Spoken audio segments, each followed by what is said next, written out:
Ladies and gentlemen, good morning. Please stand for the playing of Jamaica's national anthem.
Good morning, everyone. Let us pray. Blessed assurance, Jesus is mine.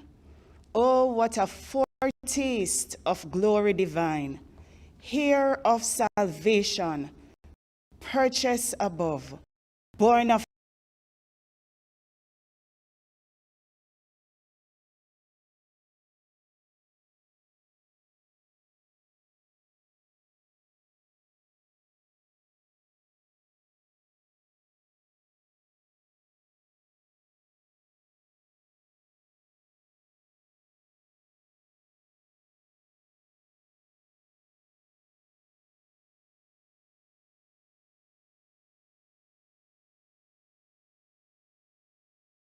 on this virtual professional development institute. Oh Lord,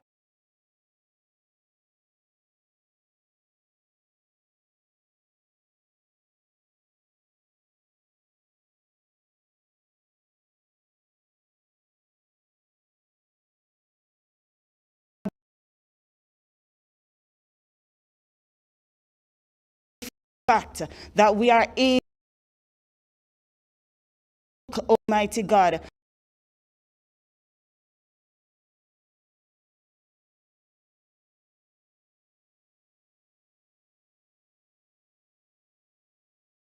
throughout God, right now, that your blood coverage will be upon every presenter, every moderator. Almighty God, we ask that every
Four wonderful full co-hosts, and I invite them to introduce themselves. Good morning, everybody. I am Zachary Grant. Good morning, everyone. I am Denicia Blake.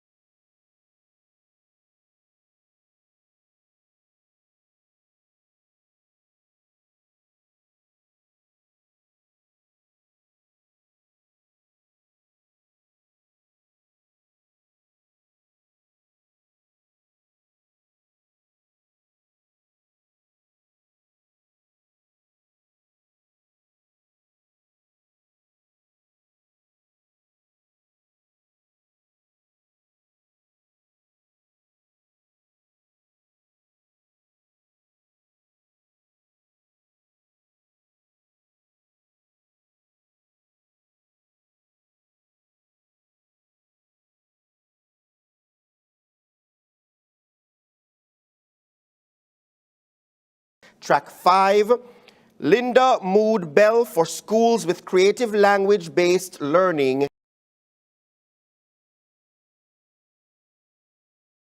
conversations. This program is designed for all.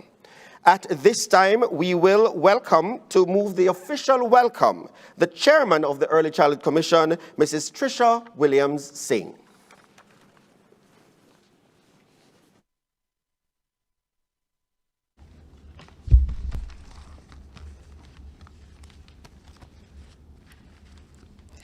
Thank you. Master of Ceremonies, Leighton Jones, Kai Allen, Denisha Blair, Zachary Grant, and Jaden Hudson, Minister of Education, Youth and Information, the Honorable Favour Williams, Opposition Spokesperson on Education, Dr. Angela Braunberg, Executive Director of the Early Childhood Commission, Mrs. Carleen Eslandes, Chief Executive Officer of the Culture, Health, Arts, Sports and Education, Chase Fund, Mr. Billy Heaven, Chairman of the Jamaica Diaspora Task Force Action Network, Mr. Leo Gaines, members of the Early Childhood Commission, participants, specially invited guests, good morning. Today I'm beaming with pride as our team from the best agency in the public sector, the Early Childhood Commission, executes yet another well-planned and organized training for our practitioners on this very large scale. Success of our very first Professional Development Institute, PDI, in 2019, over 1,500 practitioners attended the initial staging of our conference. They were eager to benefit from these interactive sessions, and they weren't disappointed. I'm thrilled to greet you at the opening of our second staging. Our Professional Development Institute is responding to the needs of the early childhood sector by providing training for early childhood practitioners in order to equip them with the skills and techniques needed to manage the challenges within the sector. This year, we are navigating the COVID-19 pandemic by taking advantage of the benefits of the virtual world.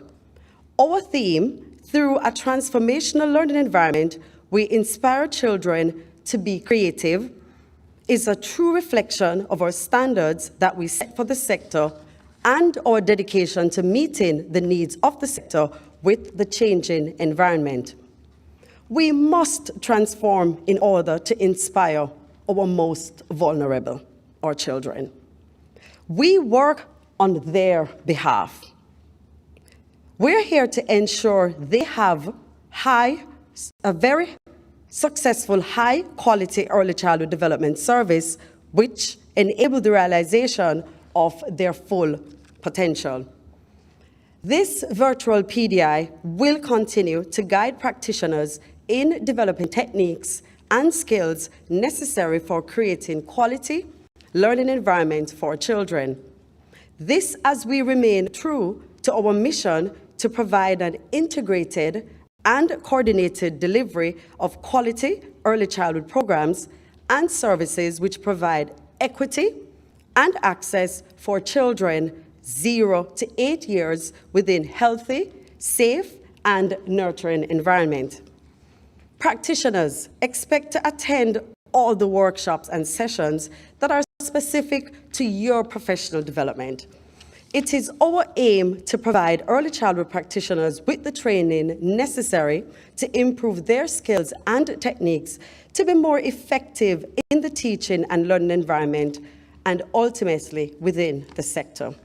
Please enjoy a full week of knowledge being imparted to you by local and international experts in early childhood education.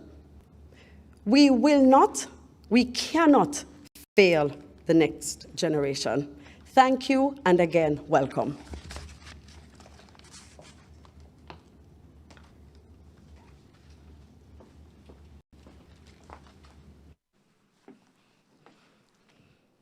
Thank you, Mrs. Williamson. Hi, everyone. I hope you are having a splendid morning so far. Clap your hands and cheer if you are having a great morning.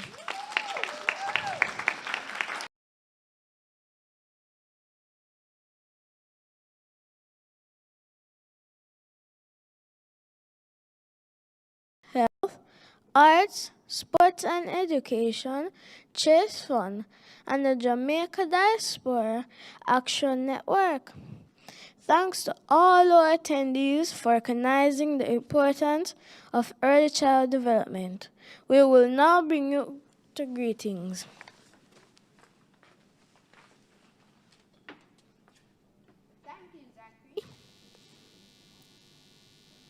Here are the greetings from Chief Executive Officer of the Culture, Health, Arts, Sports and Education Chase Fund, Mr. Billy Haven.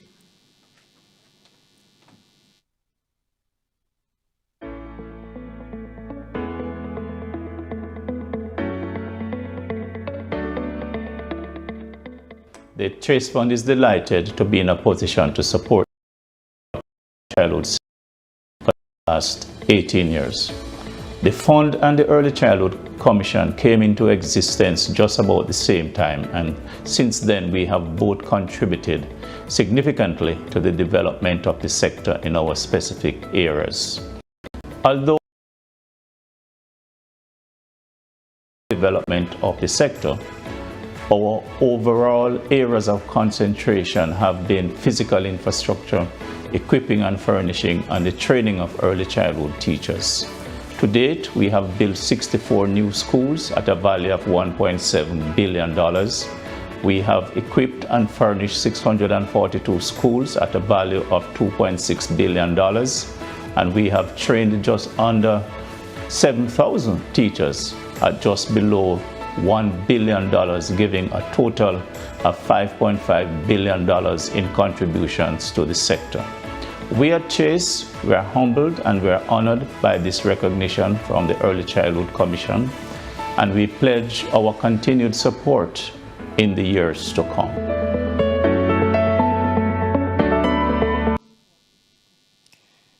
Thank you, Mr. Haven. Chairman of the Jamaica Network, Mr. Leo Gilling will now bring you greetings. My name is Leo Gilling. I am the chairman of the Jamaica Diaspora Task Force Action Network, and it's a network of 13 sectoral task forces with examples of education, agriculture, technology, citizen security, and many more. We are here in support of early childhood development. It's an area that many of us in this capacity don't get a chance to spend time with. Most people spend time with primary schools and high schools. This is where it starts. This is where we have an opportunity to insert and implement and shape lives and set the right tone for development. This is a place where we change the trajectory of children who would generally normally go to crime. This is our chance. So I am here today to tell you that it has been a pleasure working with people who have shown that they really want to change the trajectory of children's life. And I'm talking about the Early Childhood Commission. Thank you. We've worked together for the past few months on this conference, this PDI. And it's been my pleasure. And I know I can speak for the other persons who have worked with you, Kimon and Tashek and all the other guys who have joined us. Thank you for making this an experience of a lifetime. And we're looking forward to having much more experiences like that. Because we want to change lives. We want to make a difference at this level. Thank you. All right. Have a nice day. Thank you, Mr. Gillin. Here are the greetings from second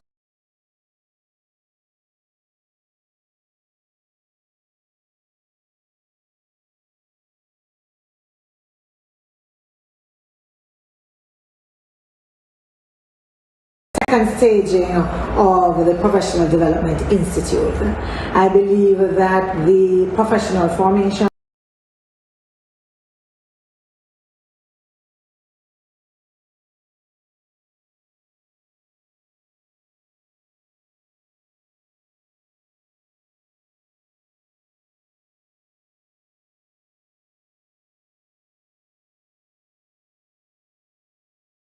have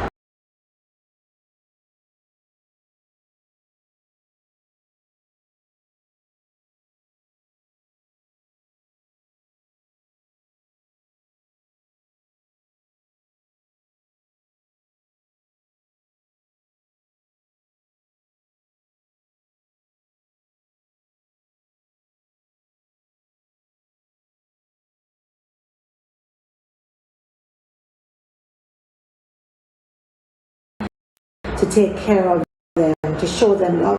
Some themselves have never seen love, and so it's your responsibility. I know that most of you are women. I've seen the numbers. I'd love to see more men.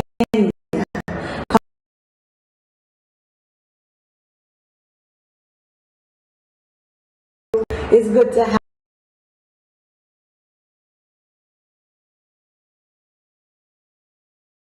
second staging of the Professional Development Institute. Again, to say thanks, to encourage you to continue to ensure that our youngsters, that you set the environment for them to feel good about themselves, for them to have the confidence, to ask questions. Too often we beat it out of our children. You chat too much, you ask too much questions, ask me that. I know you know better than that, but I just want to encourage you to continue to allow them that freedom of expression, explore the world around them, allow them to learn through play, the importance of caring for one another, the importance of discipline, the importance of helping each other. In your hands, we have placed a really important responsibility. I know you have been doing well. I want to encourage you to continue doing well, because the future of our society depends on you. Thank you, Dr. Bromberg. And at this time, the Minister of Education, Youth and Information, the Honorable Favor Williams, will now bring you greetings. I'm delighted to join with all the participants on this platform for this year's Professional Development Institute organized by the Early Childhood Commission. This is a great opportunity for us to collectively look at the well-being of our children, how they're learning amidst all the contemporary challenges. I know that many studies have already been done, but we each have unique experiences and perspectives, and so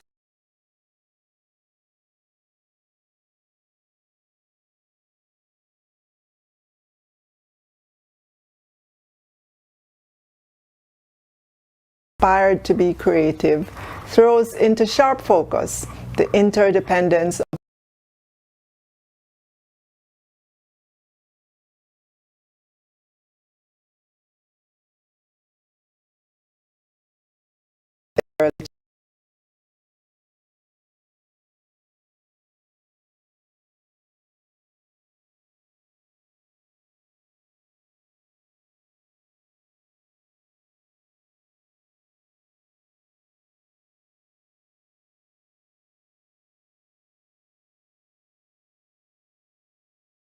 become participants in the learning process.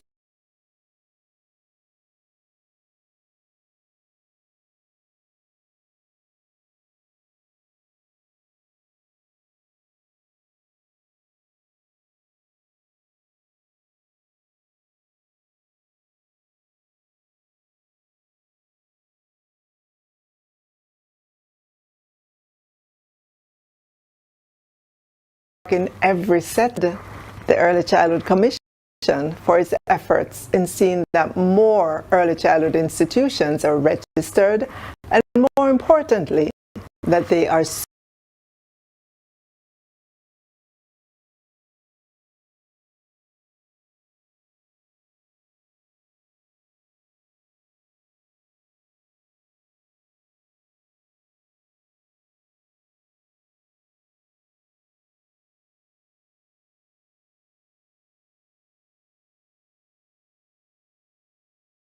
have the characteristics, training,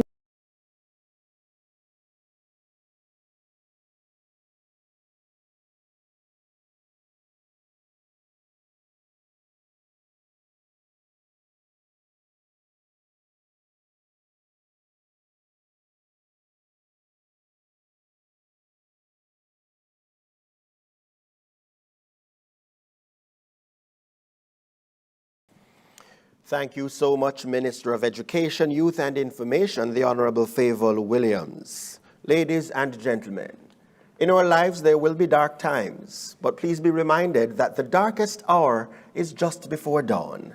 The Edna Manley College of the Visual and Performing Arts will remind us that sunlight is on the rise.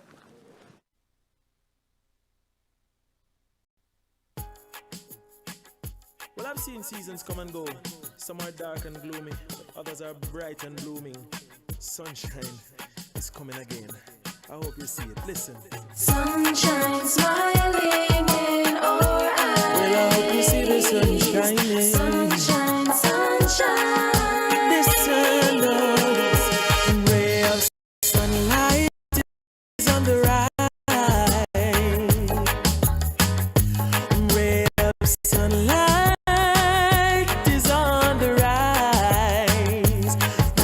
Sunlight is on the rise.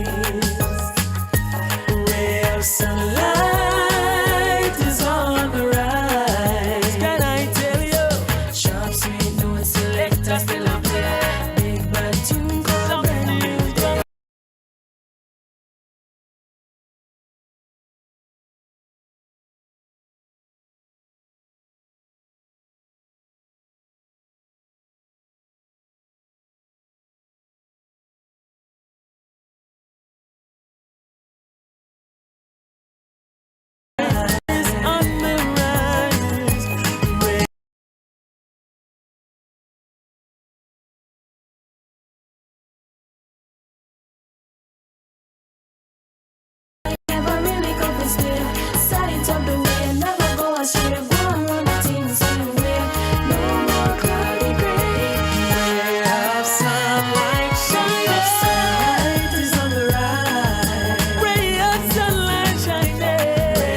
hope you're having an extraordinary morning so far.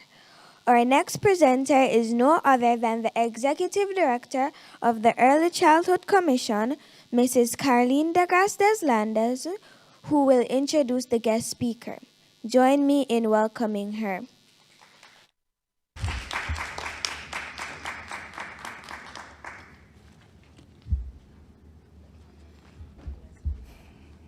Master of Ceremonies, Leighton Jones, our co-hosts, Zachary Grant, Denicia Blair, Kai Allen, and Jaden Hudson. Minister of Education, Youth and Information, the Honorable Fayval Williams. Opposition Spokesperson on Education, Dr. Angela Brownberg. Chairman of ECC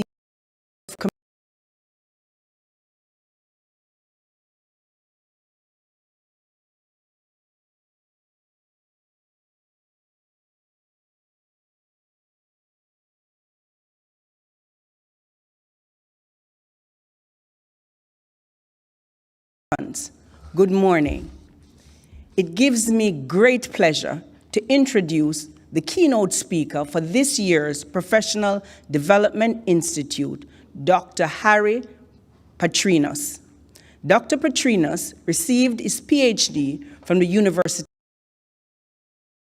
He is a practice manager at the World Bank's education sector, specializing in all areas of education. In particular, school-based management, demand-side financing, and public-private partnerships. He has managed education lending operations and analytical work programs in Argentina, Colombia, as well as regional research projects on the socio-economic status of Latin America's indigenous peoples, published as Indigenous Peoples, Poverty, and Human Development in Latin America. Dr. Patrinos is one of the main authors of the report, Lifelong Learning in the Global Knowledge Economy. He has numerous publications and journal articles. He has worked in Africa, Asia, Europe, the Middle East, and North America, and was economist at the Economic Council of Canada. Ladies and gentlemen, please join me in welcoming Dr. Patrinos as our PDI 2021 keynote speaker.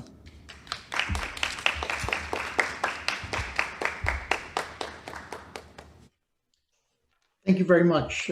What a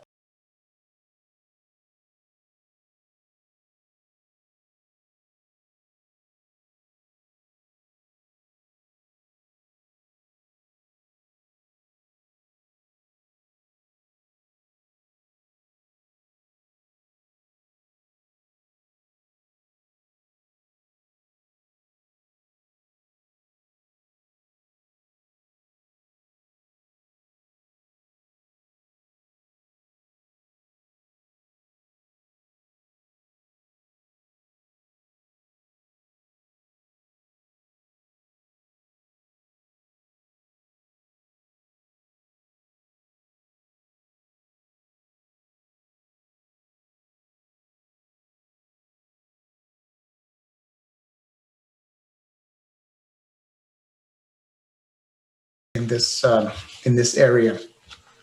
Shall I share my screen?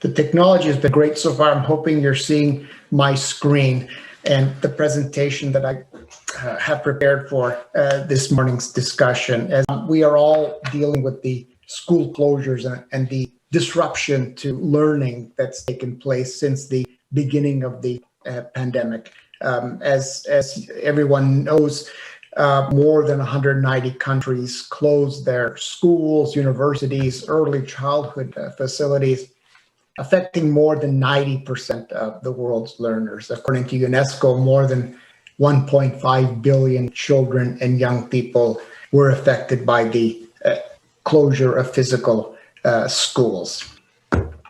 We also know how important investments in, I'm sorry?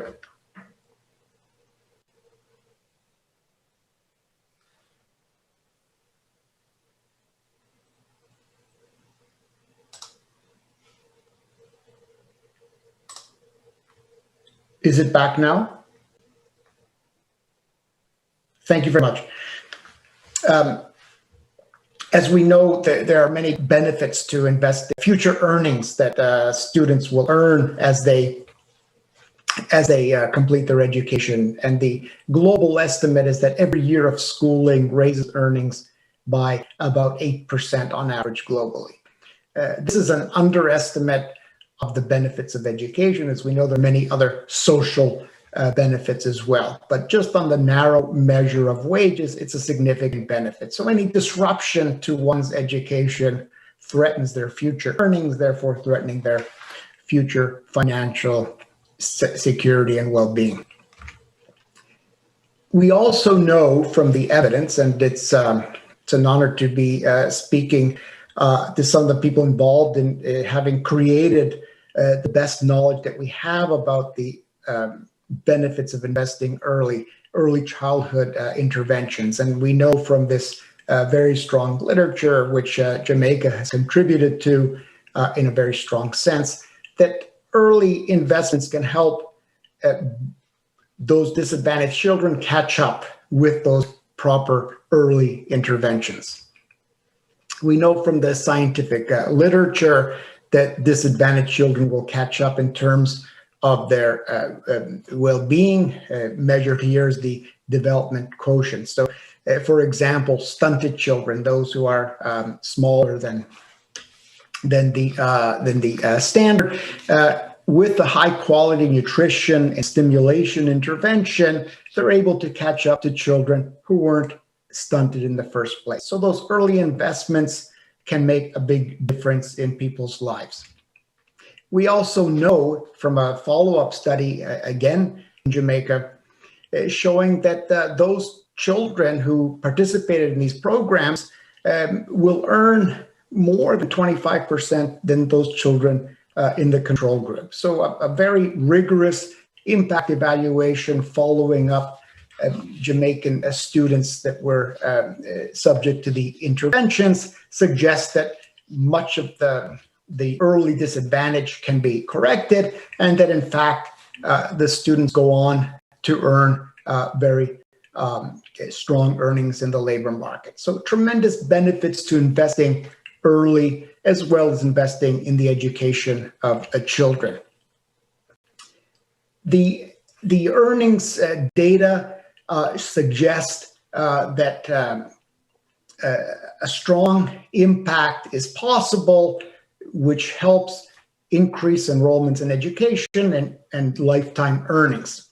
In this landmark Jamaica study, as I'm sure most of you know, those children that receive the quality early childhood development intervention earn more than 22% than their peers who did not. So very strong benefits to learning. Now, what happened in March, April of 2020 with the pandemic and the school closures, this threatens some of the gains that we are expecting. And we have two kinds of losses that are possible. One is the learning loss. So by not being with a teacher and instructors, you're losing some of the learning that you would have gained. And the other is more future oriented. Once you complete your education, if you have less schooling than you were expecting, less learning, this should affect your earnings in a negative sense. So two kinds of losses: learning loss and earnings loss. And we know from past pandemics that they do affect economic output.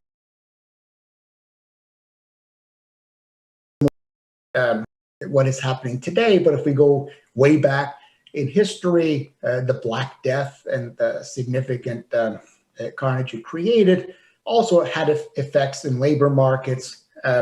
And if we look a bit more recently to the flu epidemic of 1918, 1920, again, many millions died. And this did lead to lower incomes for countries, of course, but also for people. We also know from the Spanish flu epidemic that these pandemics reduce income. They also result in loss of national income for countries.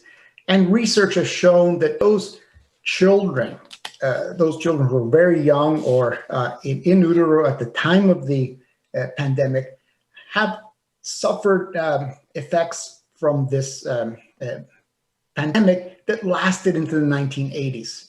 So less education, lower earnings, poor social and health outcomes, and documented evidence suggesting that the pandemics could have a very long-lasting effect.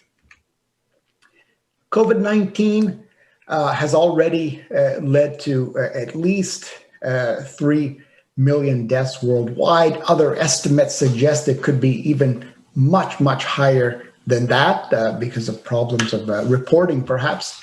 And we're seeing already economic output declines, according to the International Monetary Fund. In 2020, global output contracted by 3.5%. This is a huge number in terms of global output. And we know that for many lower income countries, they are facing a recession, which they have not seen any time in their recent history.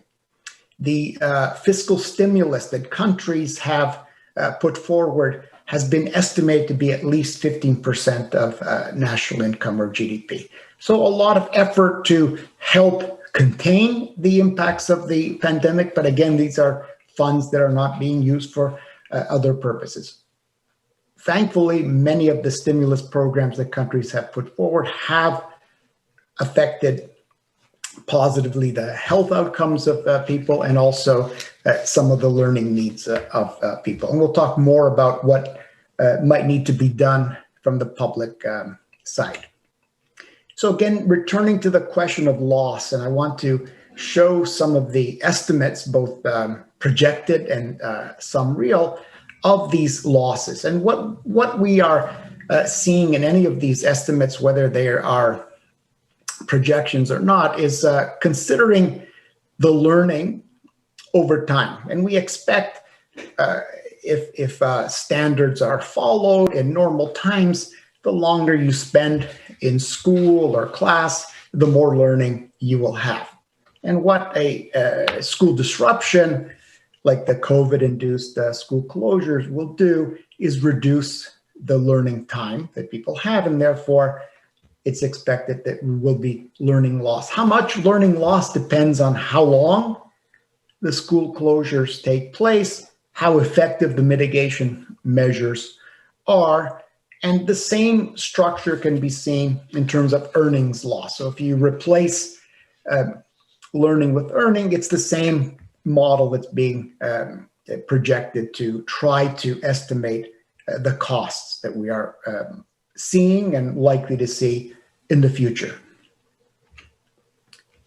The World Bank in early in the pandemic last spring put out an estimate of what will happen if school closures occur and if they persist. Here, the bank used the PISA scores, the OECD's international assessment of student learning for those students age 15, and then using a model predicted that, different scenarios and in terms of lost education, learning time, how much would scores decline? And they had three scenarios at the time. One was called the optimistic scenario, that the school closure would last a few weeks, the intermediate scenario, and the pessimistic one was that they would last at least 2 months. Now, the pessimistic scenario turns out to be a lot closer to what we've seen in many education systems.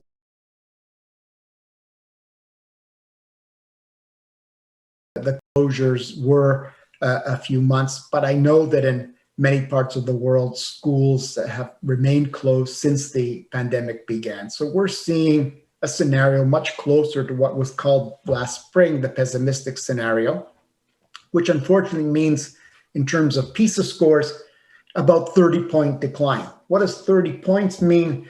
Typically in these estimates, 30 points is about a year's worth of learning. So a few months of school closures could result in almost a full year's learning loss, assuming little mitigation measures. So we can talk more about the mitigation. But this is a large learning loss projected as a result of the school closures. The other indicator is the percentage of students below the OECD's minimum.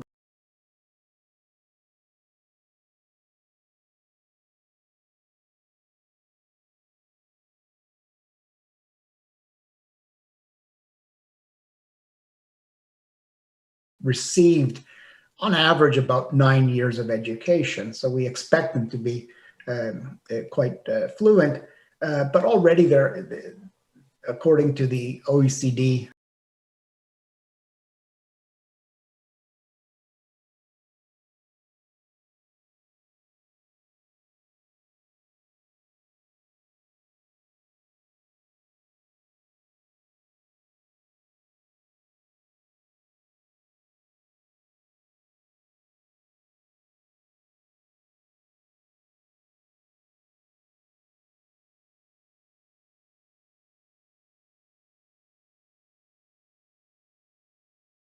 after all, we do have online education. Many ministries around the world went very quickly.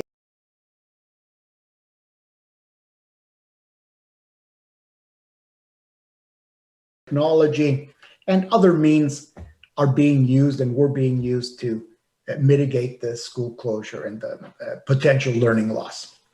But these are limited measures, and one of the reasons is that most systems have limited capacity in the sense that they weren't designed to substitute for schooling for everyone. They weren't designed for such a long period of school closures. The other reason is the connectivity. Even excellent online education systems and ministries around the world, believe me, have made heroic efforts and have produced high quality instructions online. But many students don't have the connectivity.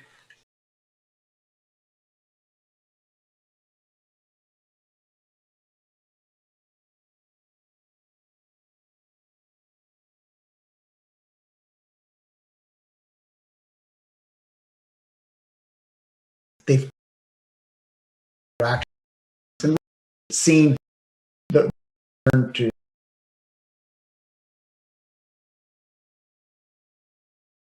measures that don't allow for the interaction also constrain the potential of the lesson.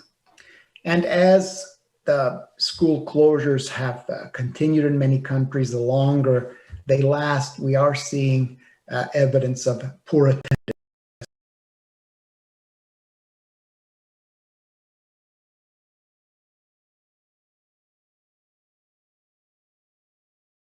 Mitigation is possible. Many great measures have been put in place, but it's not expected to be as effective as the traditional system or even a hybrid system of online and presential teaching. And certainly the mitigation is expected to be less effective the longer the school closures continue.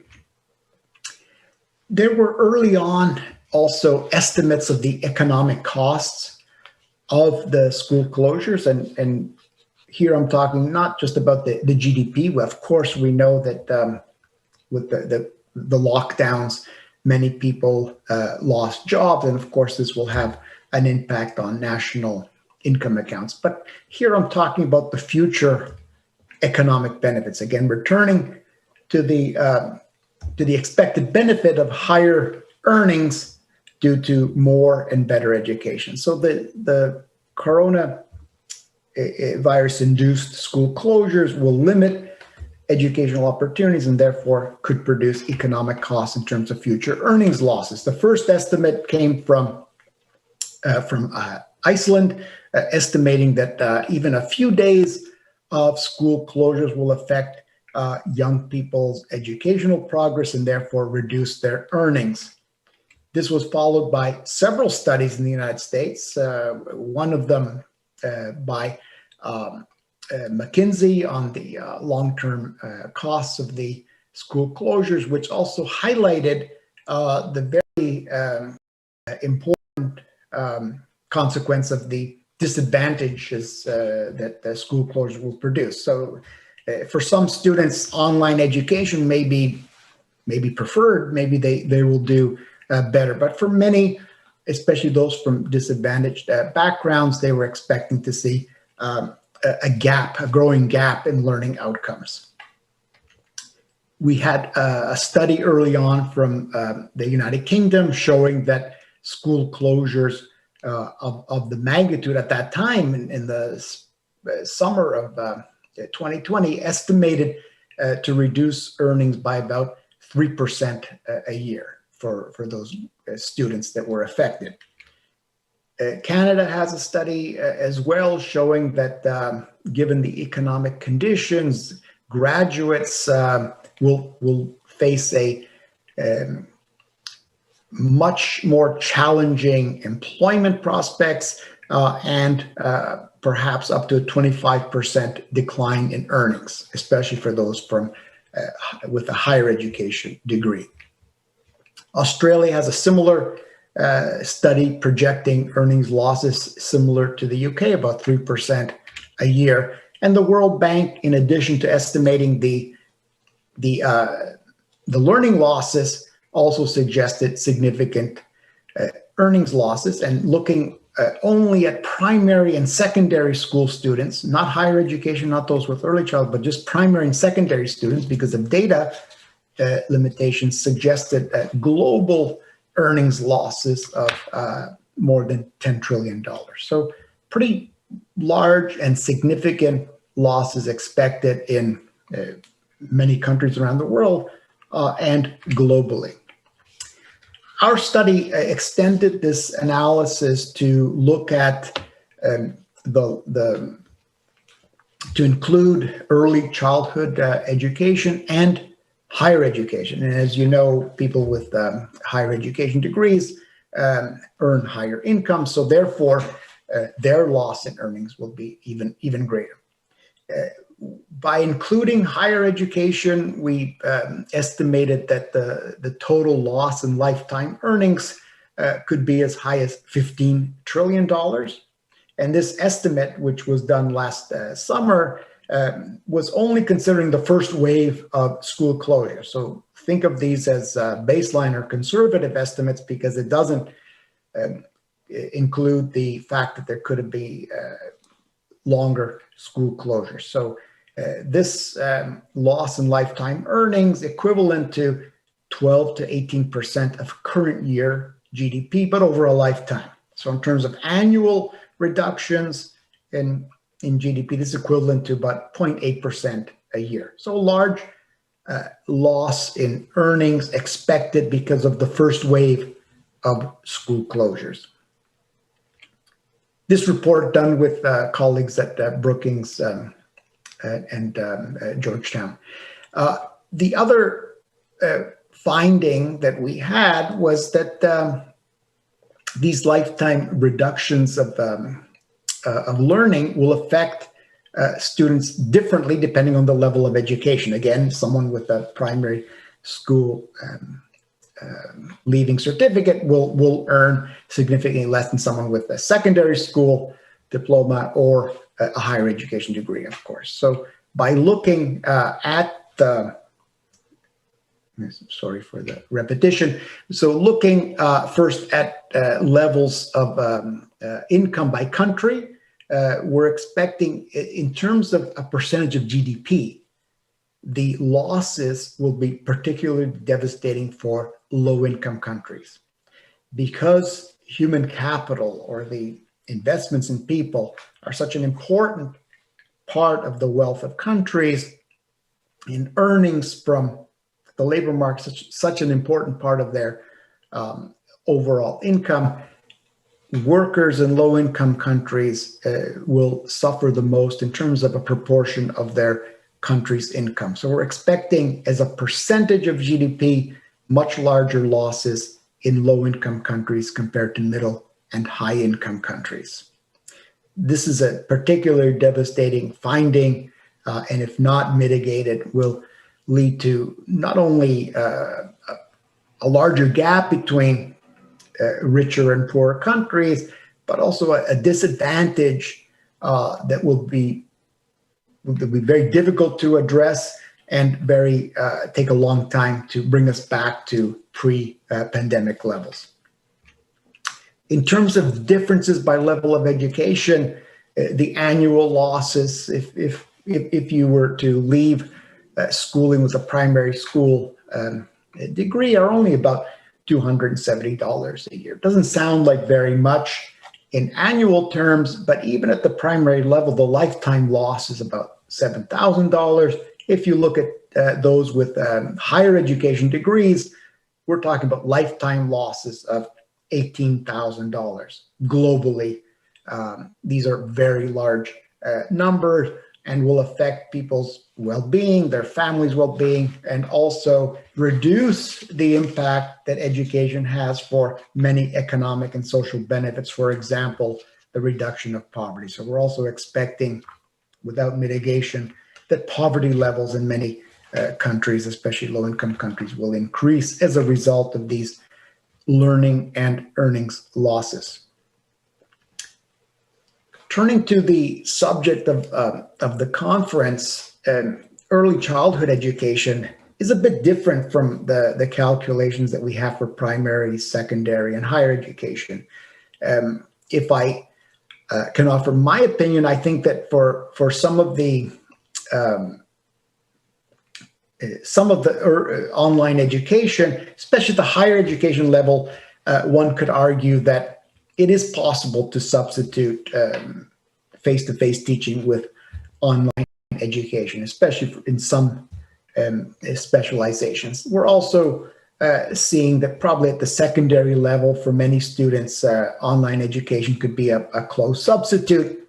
But when it comes to young, and especially very young children, this could be very different. It's very difficult to create online programs that will substitute for the kind of stimulation, early interventions that we have for young children. And already in the first 6 months of the pandemic, a study in the US suggested that the proportion of early childcare workers losing their jobs, this number shrank by 20% just in the first 6 months. So already we're losing some of that important human capital that's producing the early learning outcomes. We're also expecting, with the loss of early childhood education, that poverty, especially child poverty, will increase. Given the very strong relationship between investing early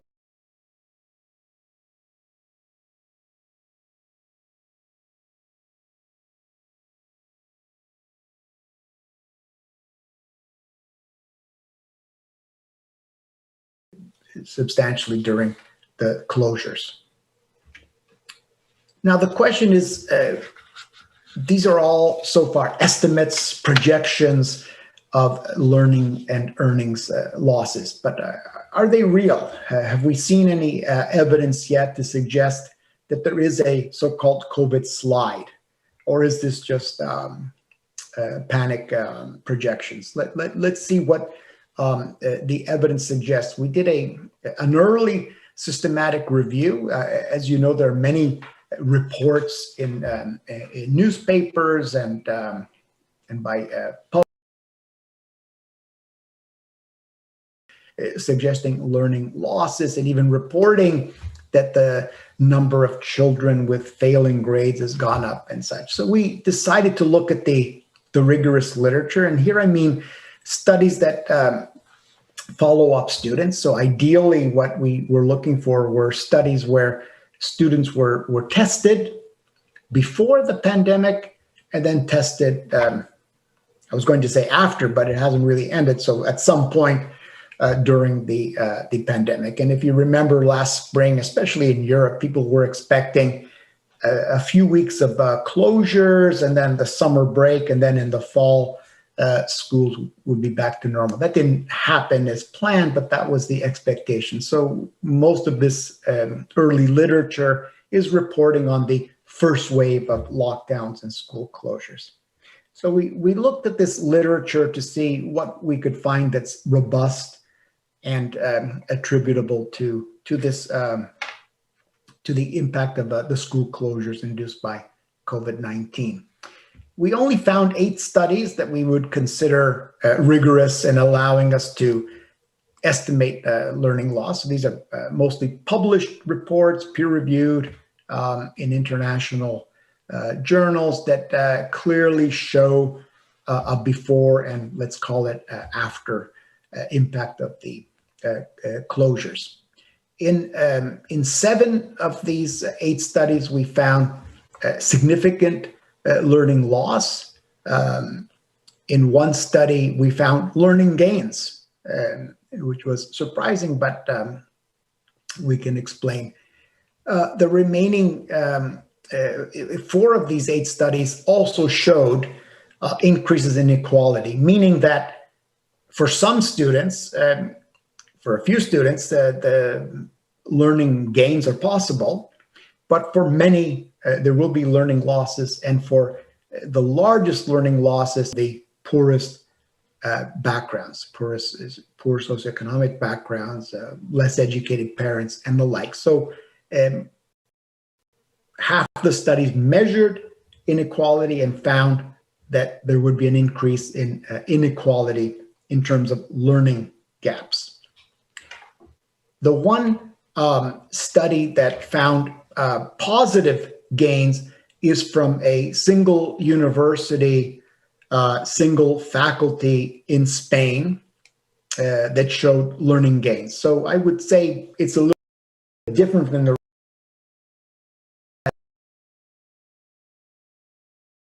faculty in one university in one country. So the rest of the studies do suggest some level of learning loss. How much learning loss?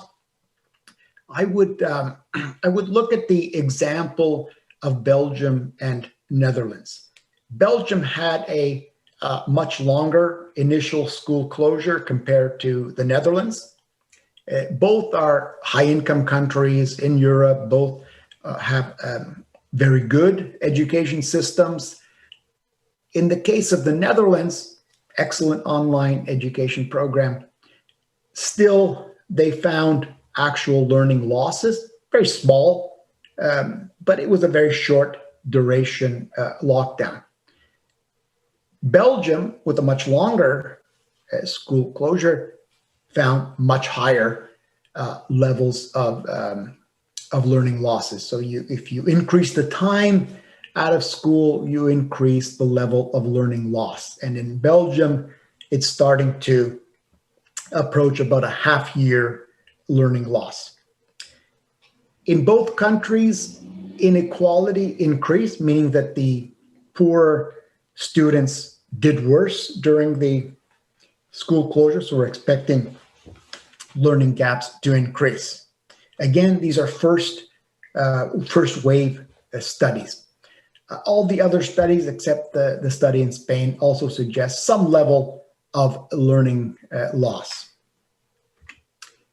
We have reports from many countries, including Jamaica, which we didn't include in the systematic review, but just to show that these reports are coming from official reports from some organizations and many reports from news clippings that we were able to collect up until March of this year. And we're seeing the learning losses throughout Canada, including provinces that have done very well in terms of the mitigation response, in provinces that didn't do as well, both equally showing learning losses. Many reports from the United States all showing learning loss, Korea showing learning loss. The most recent I've seen is from Kenya with a before and after framework also showing learning loss. And again, the only example that we were able to find that's also rigorous is in Spain, but again, it's one university. So my conclusion from this early systematic review is that learning losses are real. One can debate the level of the learning losses or how permanent they might be, but we are seeing evidence of learning loss, and it's coming from rich countries, from middle-income countries, from lower-income countries. But the most alarming part, I would say, in my opinion, is that the disadvantage will increase as a result of the learning losses, which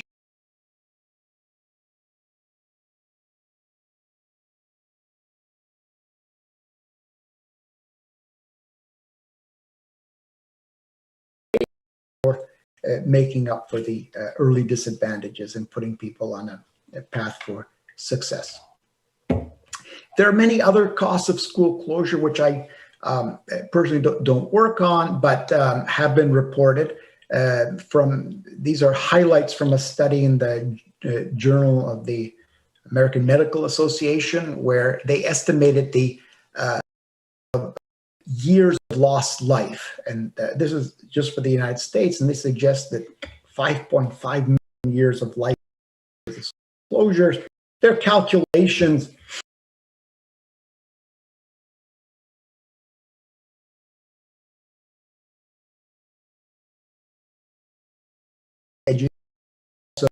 affecting health, which is problematic given that the reason that we had the school closures was to protect people's health, which we did, but also this has a side effect of also reducing life years in the future. There are also reports of mental health issues, childcare issues, returning again to the theme of the conference, as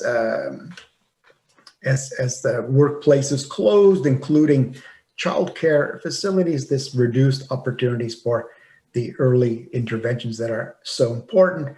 It also affects the ability of parents to return to work once the economic lockdown was lifted. In many countries, you will recall that businesses were open before schools were, but if you had very young children, what do you do to support their learning?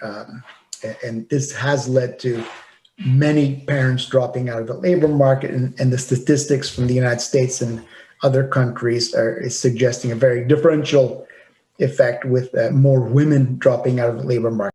So many of the gains that women have had in the last few decades are disappearing to some extent because of the pandemic and the school closure, especially the early childcare facilities.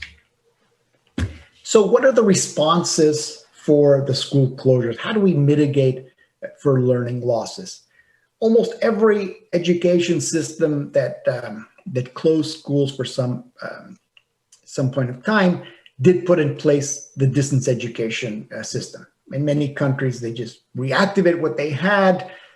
In other countries, they invested quickly in capacity and content to provide what's been called the emergency remote learning.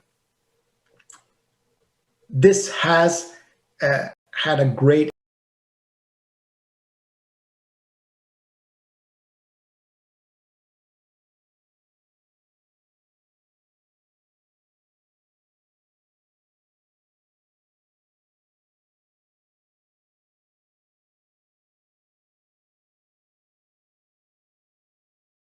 project in Turkey to support the online learning platform. This is an excellent platform for education that was designed to complement the regular or traditional education system and does a very good job with that. But it was designed for having a few 100,000 students. Turkey has 17 million students that at one point.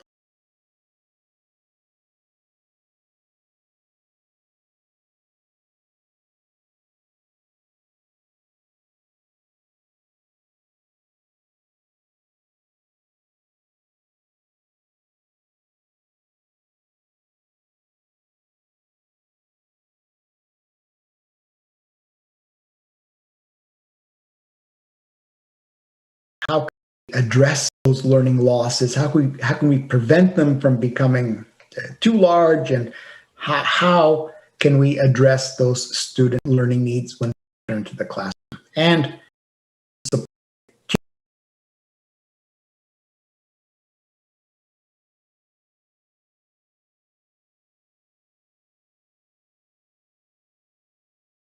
to address these learning needs. We're also seeing the need for protecting the education budget in order to maintain the education system and to support the learning recovery programs. What we've seen, and this is a recent World Bank report on education financing around the world, is that many middle and lower income countries have already reduced their education budgets, while many high income countries have actually increased their budget. If you look at the case of England, they've appointed a learning recovery commissioner. They have increased the budget and are learning recovery. But for many countries, they have cut the education budget, which is very worrisome given the urgent needs to implement the learning recovery programs. The other component of the learning loss recovery is to prepare for future shocks. As I mentioned, many of the online education systems, even the very good ones, were caught off guard, and we weren't ready for the scale of the school closures and the duration. So building the capacity for these systems, and we know from the literature that combining some online education with physical teaching can be very, very beneficial. So it makes sense to have a system that will work in the case of future pandemics or epidemics or any kind of school closure. We've also used the pandemic to look at the literature on school closures, and schools close for many reasons. I grew up in Canada. We have had the occasional weather-related school closure, not as much as in the United States, but we had some of those. So weather-related school closures happen in many parts of the world. Also, there are other reasons for schools closing, and these shocks do affect students, and they do affect those from disadvantaged backgrounds. So it's important to prepare for an online teaching system and to build the capacity for producing high quality programs where this is possible. The learning recovery programs, we're arguing, and this is from our Europe and Central Asia report for the World Bank, we need three things, at least three things. First is just-in-time assessments. How much learning losses actually occurred, which students were affected, in which subjects, so that teachers can be prepared and that we can support teachers to provide the learning recovery resources. Second is what's called high dosage tutoring. This is from the literature on catch-up.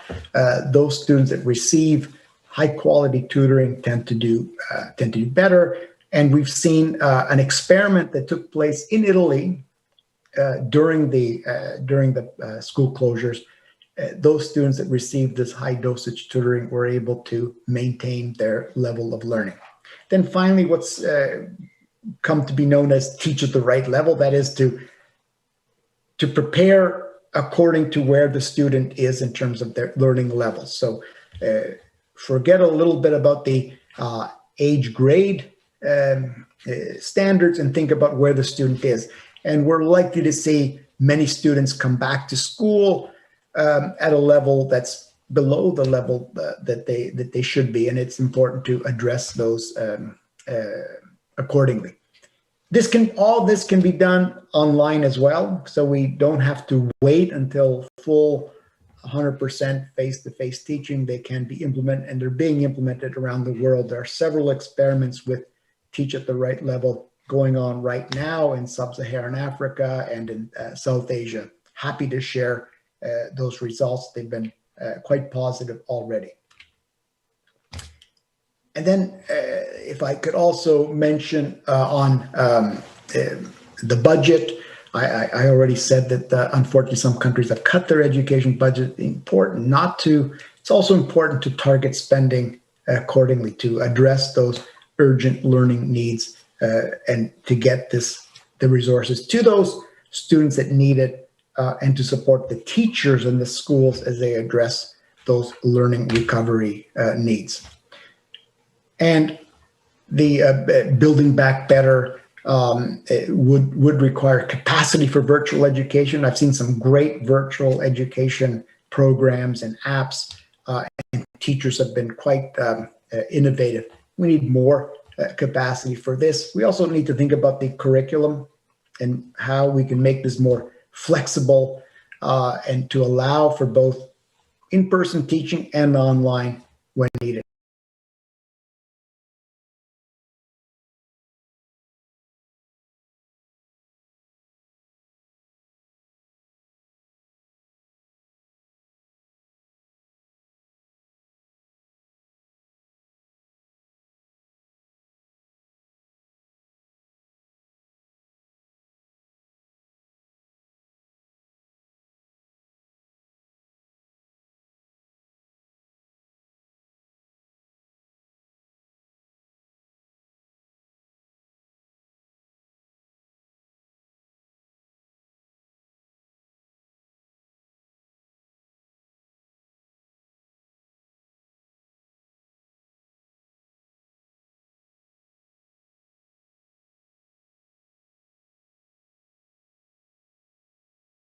To have these in place.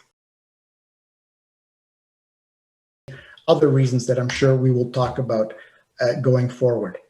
Some of the risks that that exist, learning loss we've talked about, the frontline workers and the fact that they also need child care. And as we move forward on the school reopenings, eventually there will be re-enrollment campaigns. It's important that we include messages about early childcare interventions to be included in those campaigns as the calls go out. Schools need to be reopened, universities need to be reopened, but let's not forget to put in the responses on early childhood education, including the needs of frontline workers to be supported, vaccinated, and so on, and to make sure that early learning is part of the basic education system responses, and to make sure that the opportunities for parents to be involved in learning across different platforms that exist are fully used. Thank you very much for the time, and look forward to the discussion.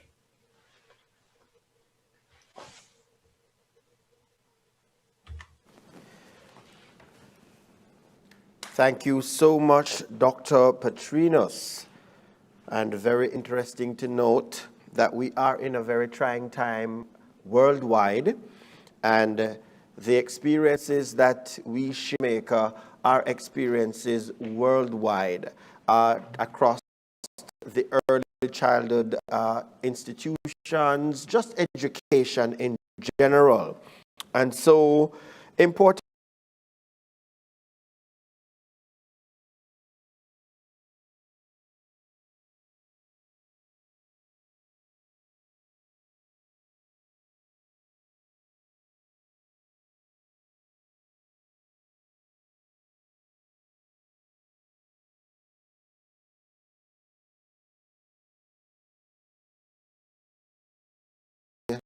a wonderful job at engaging our children at this time.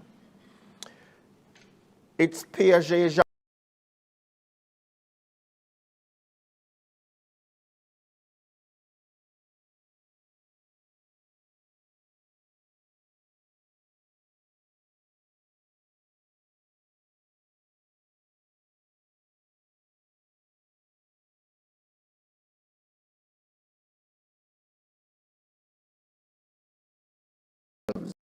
And so it is extremely difficult at this time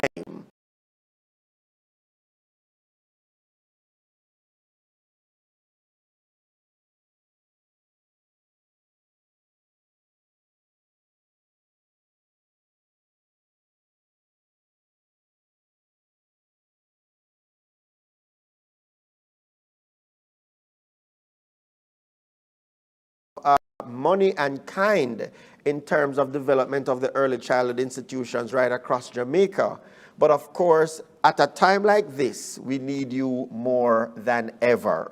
And so we want to thank Dr. Patrinus for sharing and just helping to put everything in context, just in case we thought that we were alone in this. It's a worldwide experience. Thank you so much, Dr. Patrinus. Ladies and gentlemen, we basically have come to the end of the letters, and the teachers are raring to go for their sessions.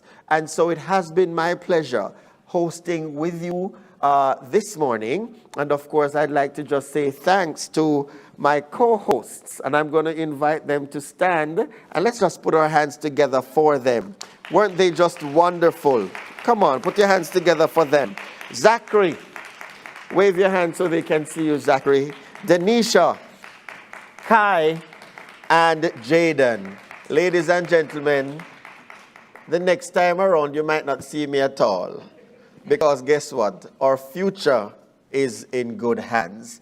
Do have a wonderful rest of the day. The next time we will share with you is when we will be awarding all those who have contributed to the Early Childhood Commission. Do have a wonderful rest of the day.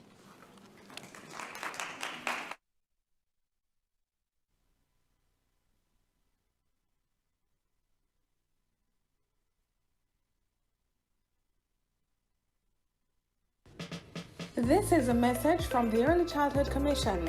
Do you have a child between 0 to 2 years of age? If yes, you need to download the ECC's first 1000 Days app. It allows you to receive parenting tips, track developmental milestones, learn about the Brain Builder concept,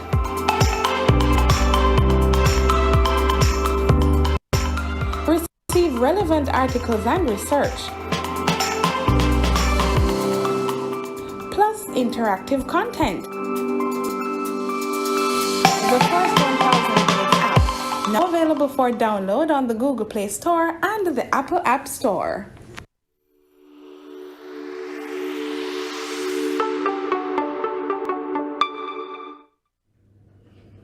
Hi, I'm Kadian. The Early Childhood Commission is delighted to present to you the first 1000 Days app. This app will give you access to information on the first 1000 days of your child's life. You will be able to track developmental milestones, and we will give you an opportunity to connect with parents as well as with the Early Childhood Commission. I will now give you 3 simple steps to download the app to your Android device. Step 1. Go to the Google Play Store and search for First 1000 Days. That is 1ST 1000 days. Step number 2.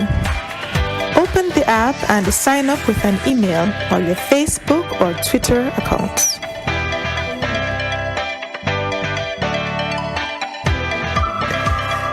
Number 3 is the easiest of them all. Enjoy the features of this wonderful app.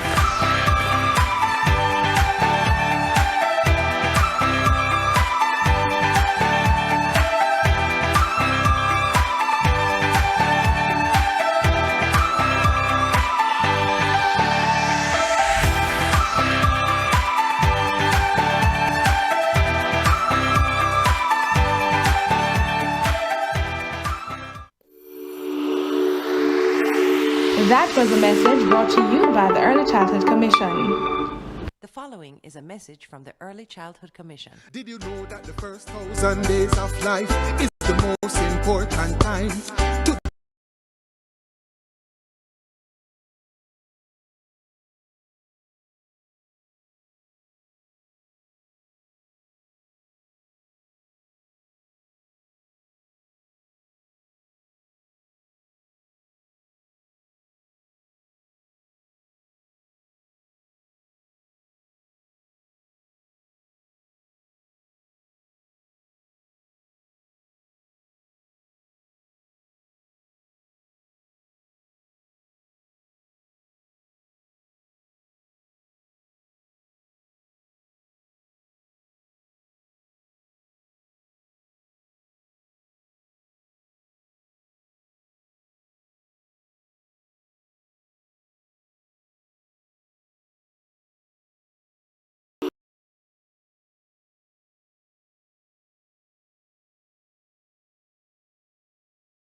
The following is a message from the Early Childhood Commission.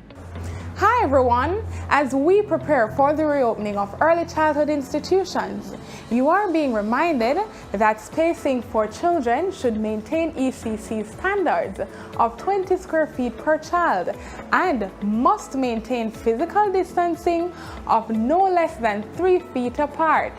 Stay tuned for protocols from the Early Childhood Commission as we prepare to open all early childhood institutions.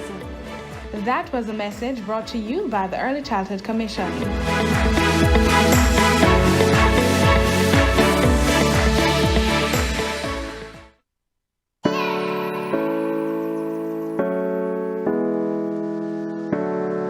The following is a message from the Early Childhood Commission. Hi, it's me again, reminding you of some of our protocols as we prepare for the opening of early childhood institutions. Remember to rearrange desks and chairs to face one direction. And remember at all times that you should be wearing your mask in the classroom. Remember that you should be keeping the windows and doors open for proper ventilation. Stay tuned for more protocols from the Early Childhood Commission. That was a message brought to you by the Early Childhood Commission. The following is a message from the Early Childhood Commission. Did you know that the first 1,000 days of life is the most important?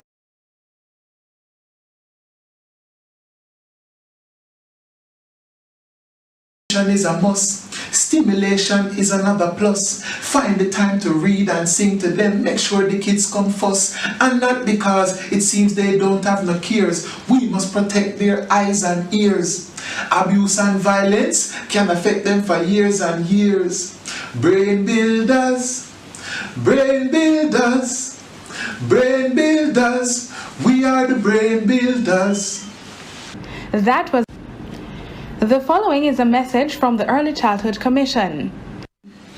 This is Wayne Marshall, and I'm working with the Early Childhood Commission on the new Brain Builders Initiative, where we're focusing on the children, we're focusing on the first 1,000 days of life. That is the time span from conception to 2 years of age, and it's a time when foundations are established for health, growth, and development. We have to really focus on the kids at this stage of their development. That was a message brought to you by the Early Childhood Commission. This is a message from the Early Childhood Commission. Do you have a child between 0 to 2 years of age? If yes, you need to download the ECC's First 1000 Days app. It allows you to receive parenting tips, track developmental milestones, learn about the Brain Builder concept,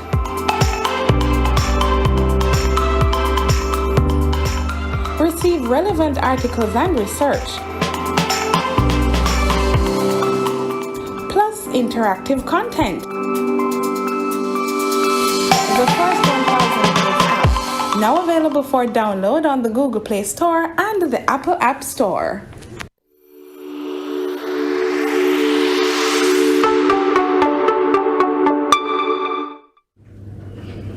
Hi, I'm Kadian. The Early Childhood Commission is delighted to present to you the First 1000 Days app. This app will give you access to information on the first 1000 days of your child's life. You will be able to track developmental milestones, and we will give you an opportunity to connect with parents as well as with the Early Childhood Commission. I will now give you 3 simple steps to download the app to your Android device. Step 1. Go to the Google Play Store and search for First 1000 Days. That is 1ST 1000 days. Step number 2. Open the app and sign up with an email or your Facebook or Twitter accounts.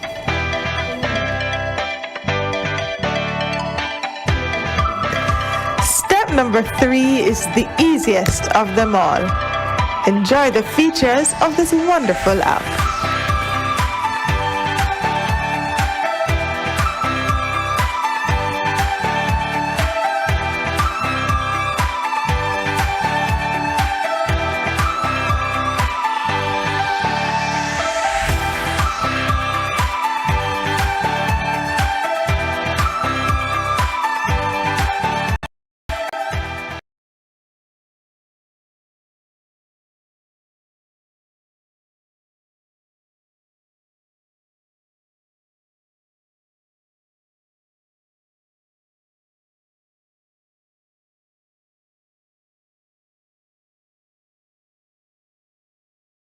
is a message from the Early Childhood Commission. Did you know that the first 1,000 days of life is the most important time to the development of the brain and mind of a little child?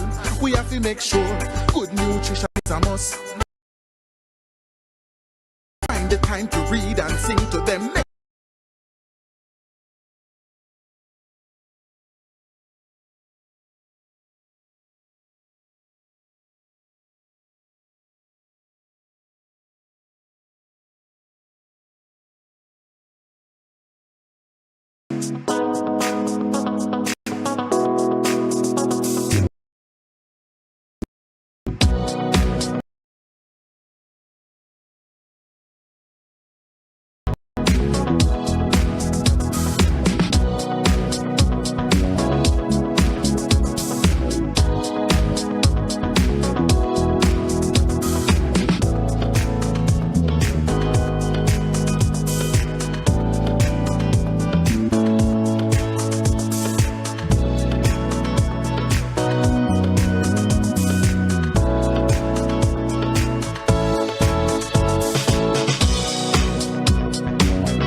The following is a message from the Early Childhood Commission.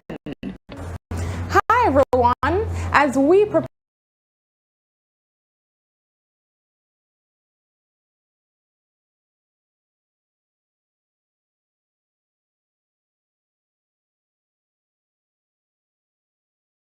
physical distancing of no less than 3 feet apart. Stay tuned for protocols from the Early Childhood Commission as we prepare to open all early childhood institutions. That was a message brought to you by the Early Childhood Commission.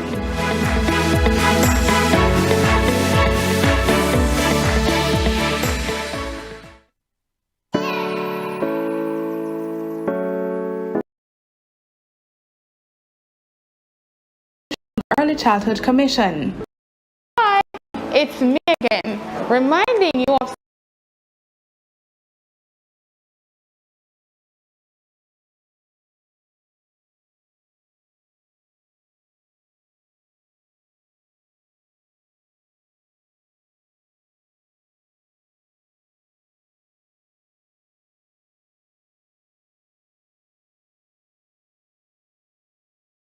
for more protocols from the Early Childhood Commission.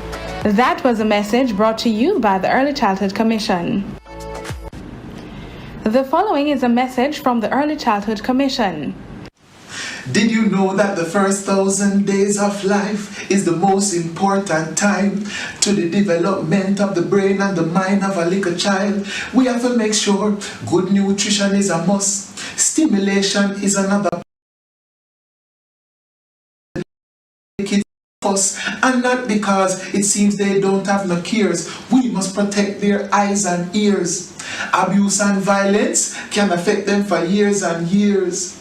Brain builders, brain builders, brain builders. We are the brain builders. That was. The following is a message from the Early Childhood Commission. This is Wayne Marshall, and I'm working with the Early Childhood Commission on the new Brain Builders Initiative, where we're focusing on the children, we're focusing on the first 1,000 days of life. That is the time span from conception to 2 years of age. And it's a time when foundations are established for health, growth, and development. We have to really focus on the kids at this stage of their development. That was a message brought to you by the Early Childhood Commission. This is a message from the Early Childhood Commission. Do you have a child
to track developmental milestones, and we will give you an opportunity to connect with parents as well as with the Early Childhood Commission.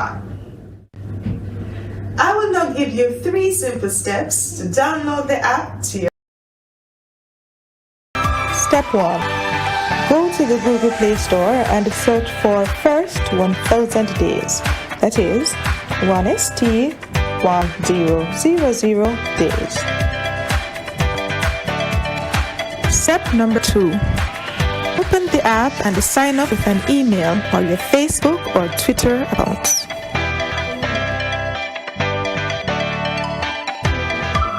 It's the easiest of them all. Enjoy the features of this wonderful app.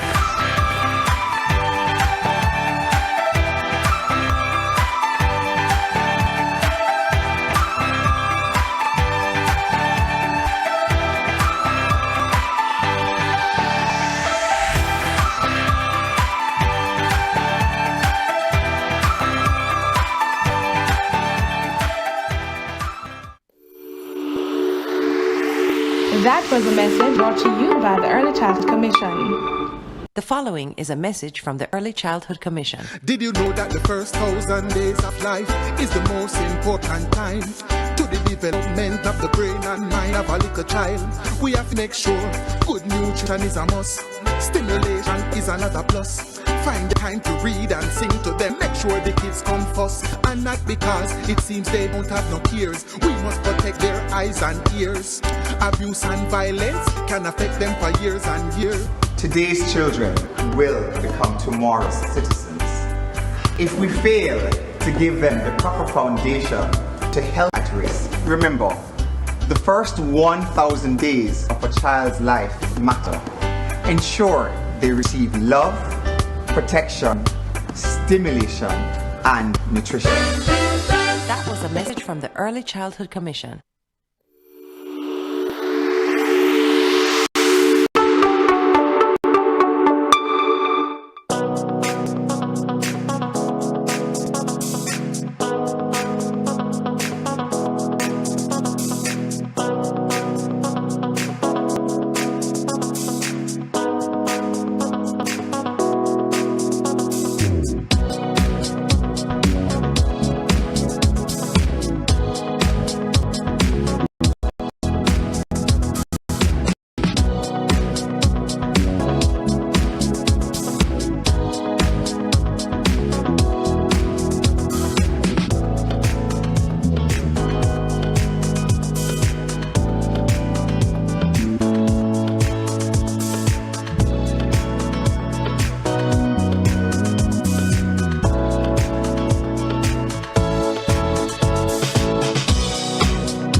morning, everyone. Let us pray.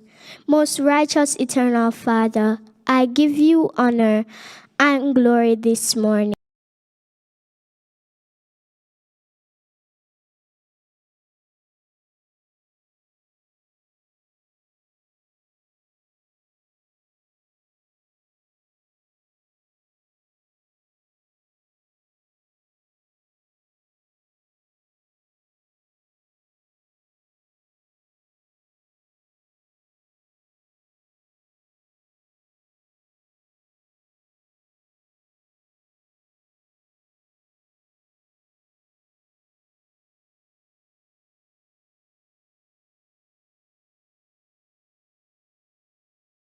Bless us today. Today's ceremony, as we tell you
Executive Director of the Early Childhood Commission, Mrs. Carlene Degas Landes, specially invited guests, participants, welcome to our award ceremony. Throughout the years, our partners have contributed to the success of the early childhood development sector in Jamaica. Partnership is critical to our mandate.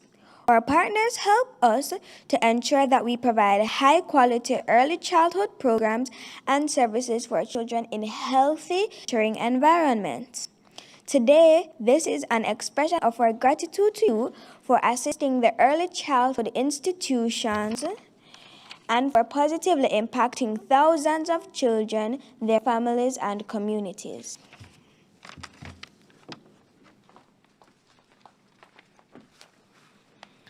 Thank you, Kai and Jaden. With that said, we'll go right into awarding our generous donors.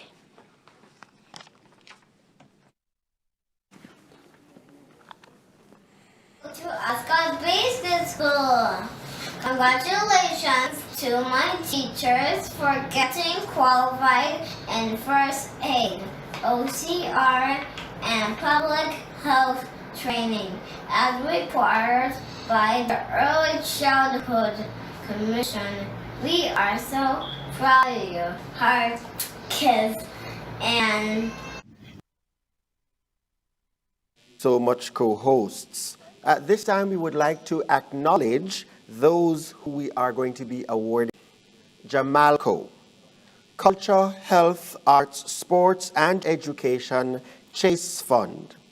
Carlong Publishers, Caribbean Dreams, American Friends of Jamaica, National Baking Company, Kiwanis Club of Ligny, John Goldsmith, Japanese Embassy, Caribbean Airlines, Reading Owls International, Trial Fund, EdgeChem, Jamaica Civil Aviation Authority, CREAMY, Food for the Poor, United States Agency for International Development, USAID, Sandals Foundation, Nutrition Products Limited, Lasco Distributors, United Way of Jamaica, Jamaica Social Investment Fund, JSIF, Digicel Jamaica Foundation, Gore Foundation, J. Ray and Nephew Foundation, PACE Canada, George Brown College, United Nations International Children's Emergency Fund, UNICEF, Union of Jamaican Alumni Associations, Sagicor Foundation, Book Industry Association of Jamaica, SEPROD, Users, Rock House Foundation, Mobay City Run, Jamaica Public Service Company, Kiwanis Division 25, Kiwanis Club of North St. Andrew, Facey Commodity, Embassy of the United States, Barita Foundation, Bank of Nova Scotia, Dudley Grant Memorial Trust, Jamaica Diaspora Task Force Action Network, Usain Bolt Foundation, China Harbor Engineering Company,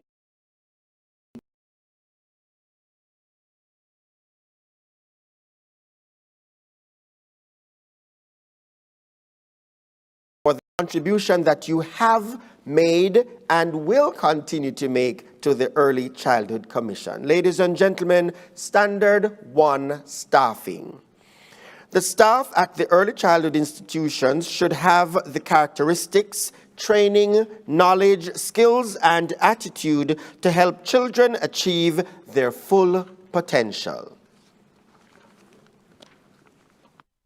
Hello, my name is Kaya Buchanan. I go to Ascot Business School. Congratulations to my teachers for getting qualified in first aid, OCR, and public health as required by the Early Childhood Commission. We are so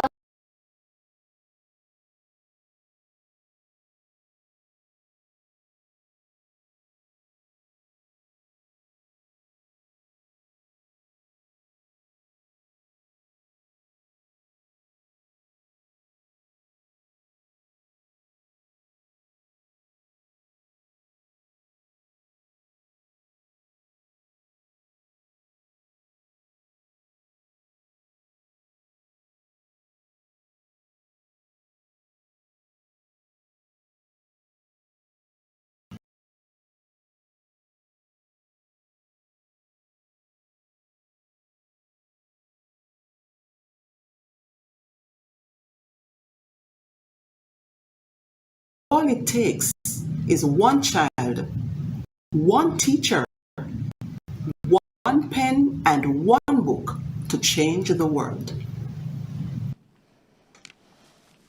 Standard 2. Developmental educational programs. Early childhood institutions should have comprehensive programs designed to meet the language, physical, cognitive, creative, socio-emotional, spiritual, cultural, and school readiness needs of children.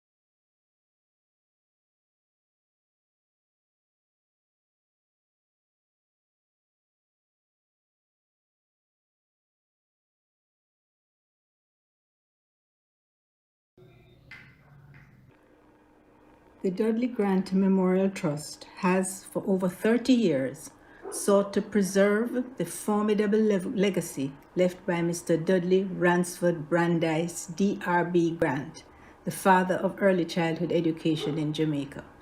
I accept this award from the Jamaica Early Childhood Commission, the full committed trustees and education professionals whose dedication to the cause of early childhood care, education, and development has been phenomenal.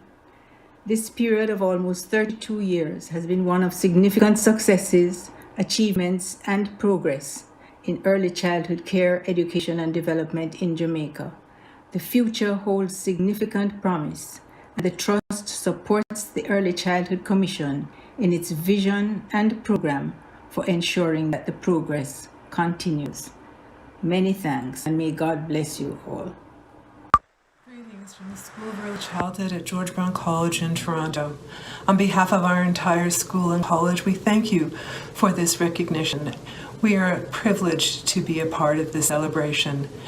George Brown College, the School of Early Childhood, has worked in Jamaica for many, many years. Prior to the inception of the ECC, we worked with the Ministry of Education, PACE Canada, Shortwood Teachers College, and the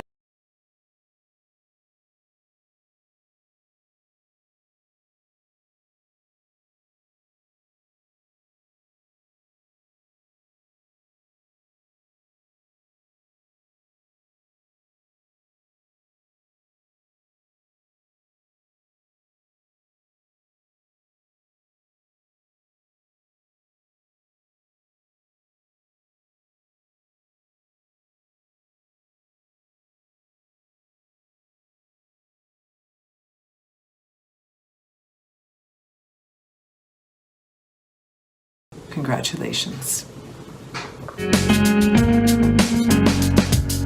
The Gore Family Foundation is deeply passionate about Jamaica and her development, and so our commitment to education is natural.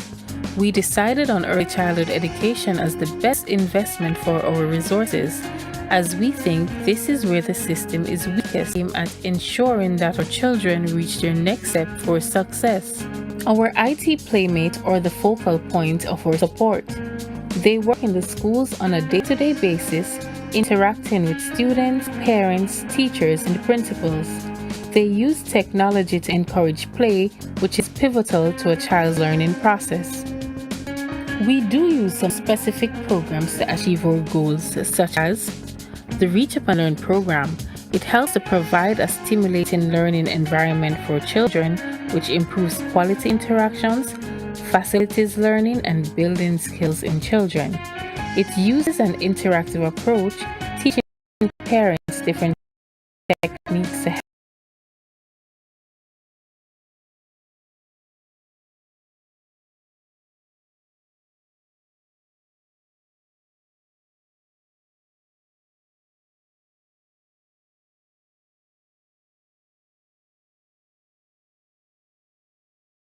fun. Technology and interactive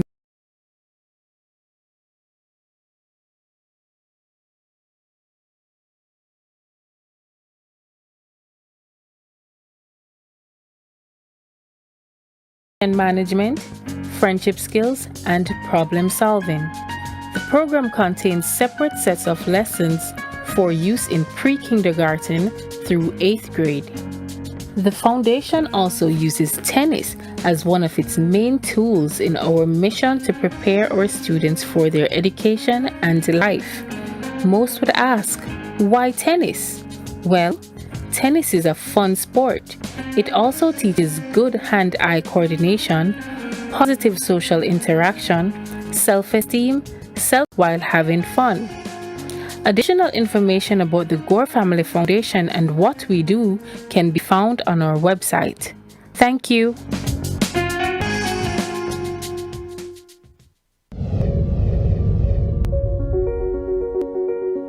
Good afternoon, ladies and gentlemen. We, the National Baking Company Foundation, are honored to be recognized by the Early Childhood Commission for our contribution to the early childhood sector in Jamaica. The Little Leaders Initiative, launched by our foundation in 2016, reflects our continued commitment to early childhood education.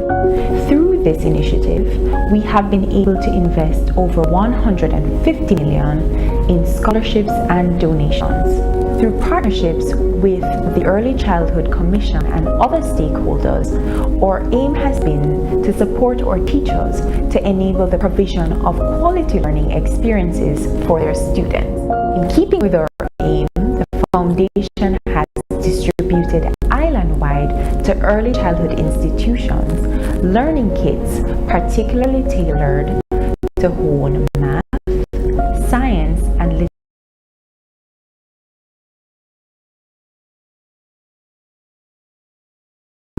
learning.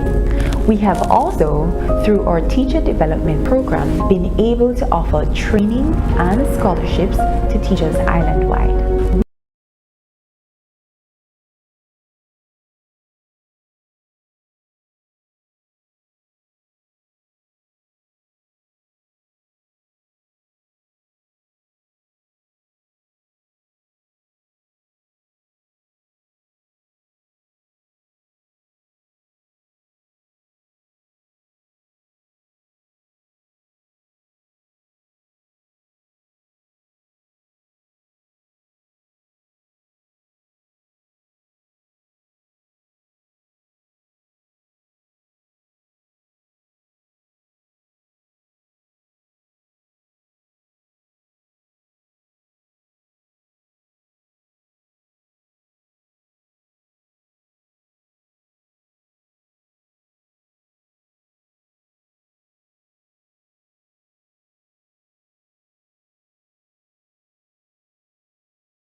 The Trial Fund, through its Success by Six initiative, has been positively impacting the most impressionable members of our society, the children of Hanover. It is our pleasure to partner with the Early Childhood Commission of Jamaica in assisting these ECIs to achieving the requirements of its operational standards. Looking forward between the ECC and the Trial Fund.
We at UNICEF thank the Early Child Food Commission for their kind recognition.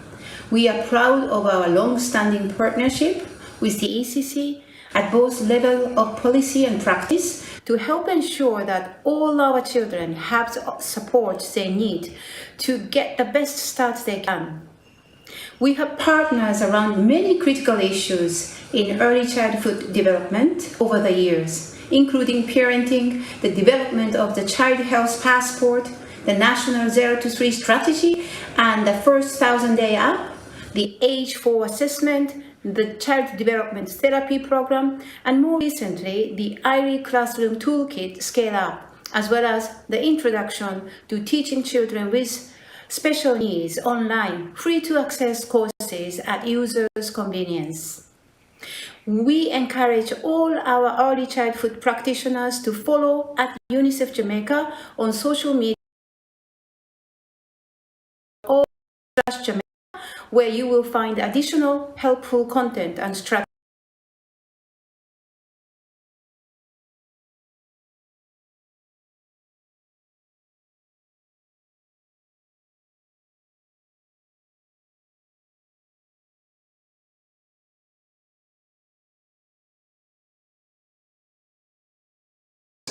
We are delighted to have the Early Childhood Commission as a partner in our philanthropic efforts to ensure that investments are made in areas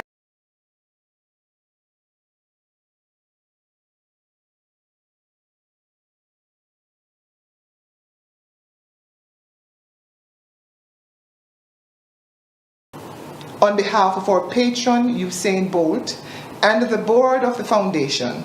I thank the Early Childhood Commission for the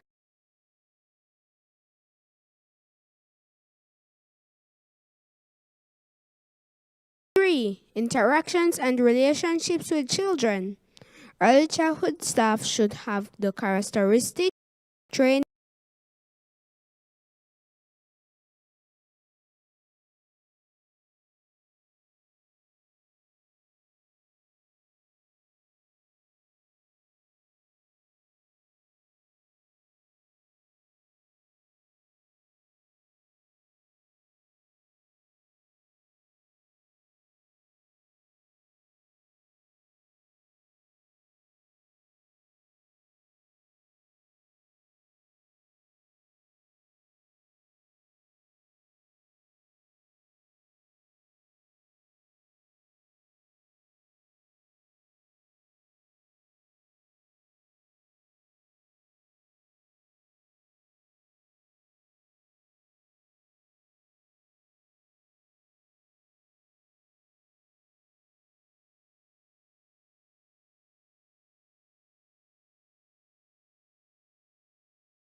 Standard 5.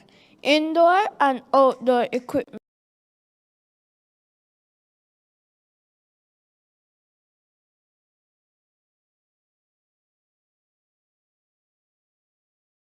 To bring three things that the ECs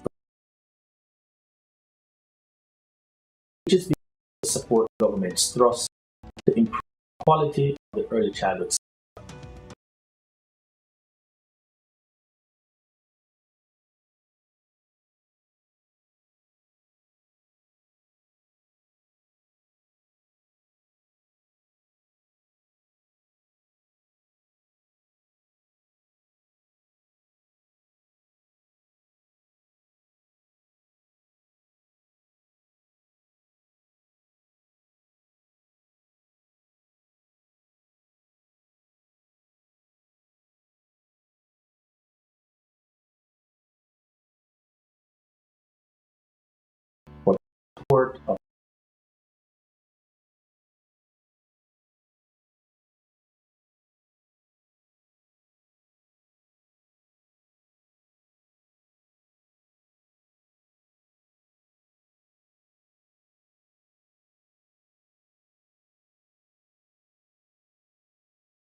humbled to be receiving this award from the Early Childhood Commission in recognition of our contribution to standards for of the Commission's 12 operating standards.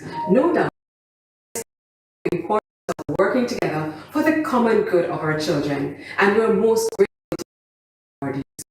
Special commendation to the Early Childhood Commission and its stakeholders who continue to improve the quality of education and development. Food for the Poor life-changing and far-reaching impact is only possible because of the consistent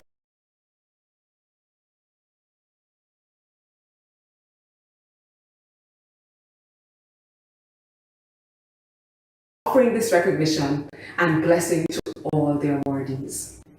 Greetings, everyone. Food for the Poor. Good afternoon. This is Omar Sweeney, Managing Director of the Jamaica Social Investment Fund. Let me start by saying that it is truly our honor to accept this award in this most important aspect of education. We know at JSIF that the investment in the youth 0 to 6 years old form a big part of their future at the primary, secondary, and even the tertiary level.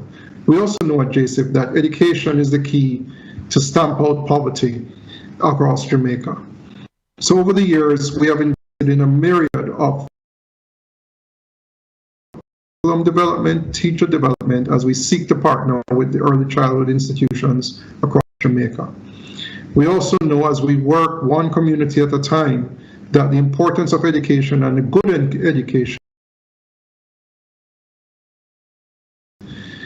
The partnership we have with the Ministry of Education and the Early Childhood Commission is one that we feel proud of as we seek to transform the educational experience for our youth today.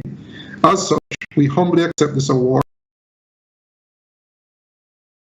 with the ECC and the Ministry of Education in the years to come.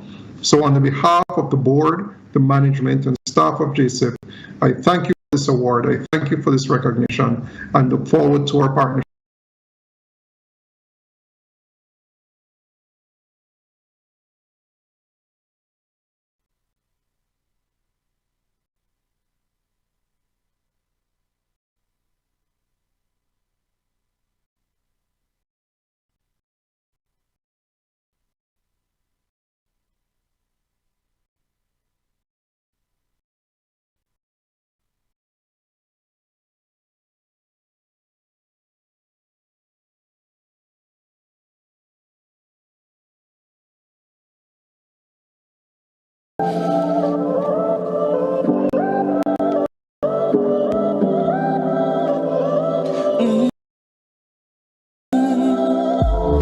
When I look,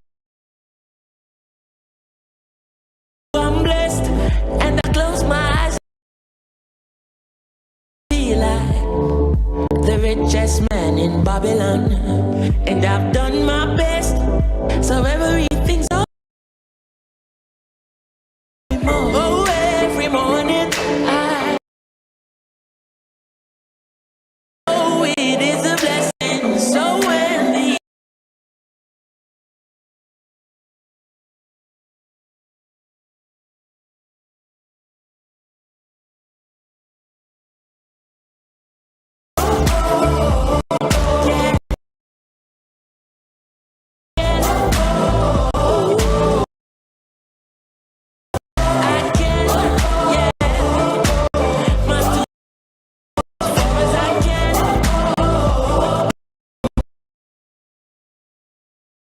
oh, every morning I know it is a blessing. Lift up my eyes to this, I'm blessed, oh man. Ooh, sometimes I'm lost and far from home, but I'll find my way. I follow my heart, I know I'll be free. While I'm lost,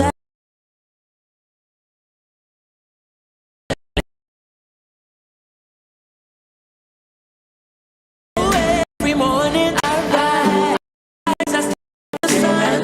I know it is a blessing, so when the evening comes,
on behalf of the Rockhouse Foundation, our board of directors, our many stakeholders,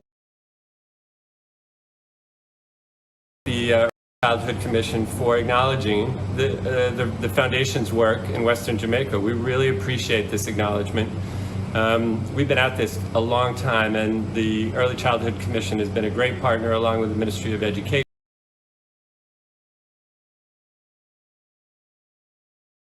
For working together years ago.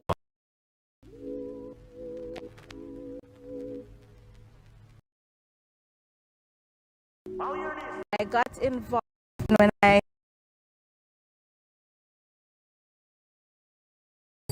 on the face of parents. Ministry of Education was issuing out milk, buns and bullets. The president of the foundation and I were having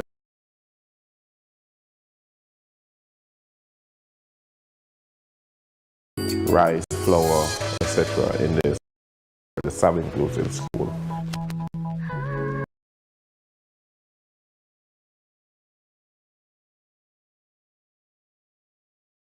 Is distributed Friday.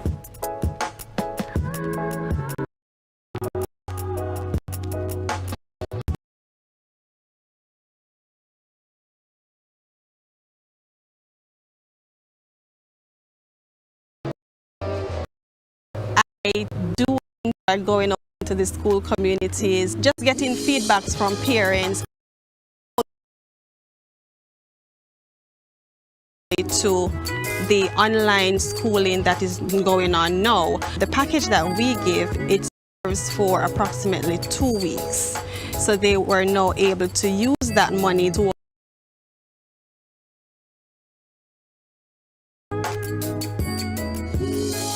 I'm gonna give God first is you. My children is a part of it until now. It helps out in so many ways because like the rice it will last, the flour and so forth. So we are really grateful, really, really grateful. Happy to be a part of the family.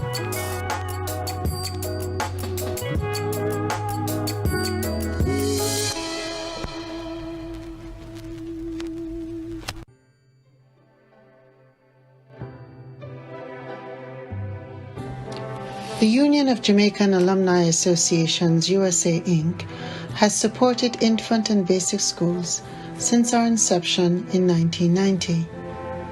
Our first major project was the construction of a basic school in Cousins Cove, Hanover in 1995. With an investment of 8.5 million Jamaican dollars, Industry Cove Basic School opened in 2002. It currently has 3 teachers and 30 students and was certified by the Early Childhood Commission in December of 2019. Between 2000 and 2004, 775,000 Jamaican dollars was donated for the publication of a model teaching kit that was distributed to 700 basic schools across Jamaica. Over the past 15 years, UJA has donated water tanks to over 300 basic schools across the island at a cost of 7.5 million Jamaican dollars. We are in the process of donating 15 tanks to schools this summer. Working with the Early Childhood Commission, between 2016 and 2017, UJA contributed almost 800,000 Jamaican dollars to 16 schools who needed assistance with obtaining certification. As over 60 alumni associations of primary, secondary, and tertiary schools, these organizations support over 70 schools. Together, we believe in doing what we cannot do individually, and that is support the education of our youngest citizens. In fellowship, in partnership, in covenant, the UJA family is committed to promoting excellence through education. We believe that education is empowerment. Only the educated are free.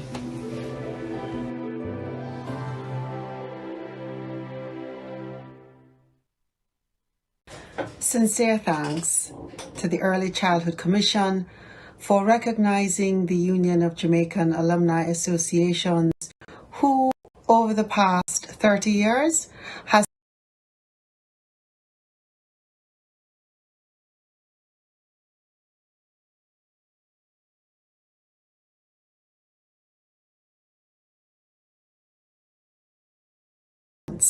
those who are charged with nurturing and developing our nation's most precious citizens, our little ones. We appreciate this recognition, pledge to continue our support.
staff, and visitors to follow.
Standard 7. Nutrition.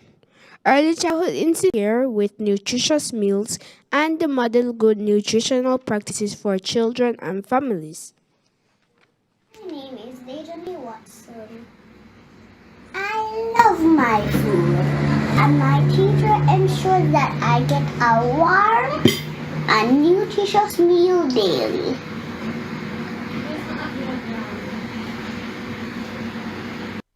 A pleasant day to our viewers. UNICEF reports that the first 5 years of a child's life are key to shaping the child's educational development and their future in general, and that is why LASCO supports the Early Childhood Commission. We aren't just interested in the end, but the entire journey, and being able to advance the mission of the ECC is awarding by itself. So thank you for the double honor.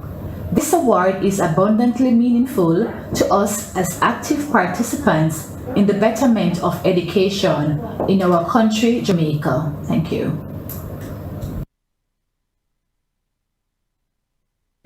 Good day, colleagues, fellow recipients, and all members in attendance. I take great pleasure in accepting this award from the Early Childhood Commission on behalf of the team at Nutrition Products Limited. Both entities have had a long-standing partnership in the development of our nation's children, and there is no doubt that we will continue to work collectively to ensure that this is achieved and preserved. This is in keeping with NPL's mandate of nutrition supporting education. I thank you.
Standard 8. Safety.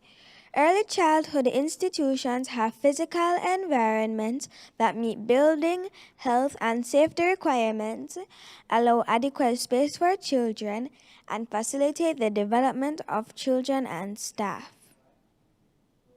My name is Zadid Phillips. I attend James Close Kindergarten.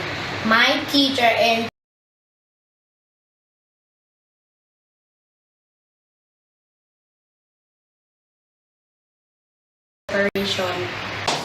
The United Way of Jamaica reaches out and touches lives. The welfare and education of our children are important to us. That is why early childhood development has been a priority. The Early Childhood Commission has been a long-standing partner, and we are grateful for the recognition we are receiving today.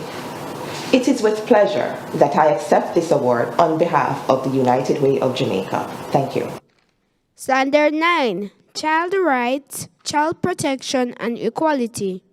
Early childhood institutions are to uphold the rights of children, protect them from harm, and ensure that all children have equal access to services. Our school upholds the rights of all children, giving us equal access to quality education. Standard 10. Interactions with parents and community members. The management and staff of early childhood institutions have good relationships with parents, caregivers, family members, and the community. The staff, board members, children, parents, community support each other and have lasting relationships. Standard 11. Administration. Early childhood institutions have a management structure that ensures good administration. There are plans, policies, procedures, and programs that ensure child, family, and staff well-being. Our school's policies, procedures, and programs ensures good governance and administration. Finance. Early childhood institutions have sound financial practices and adhere to standard accounting principles. Hi. My name is Kaya Johnson. I attend the Shortwood United Early Childhood Development Center. I am reading from Standard 12 Finance. Early childhood institutions have sound financial practices and adhere to standards accounting principles.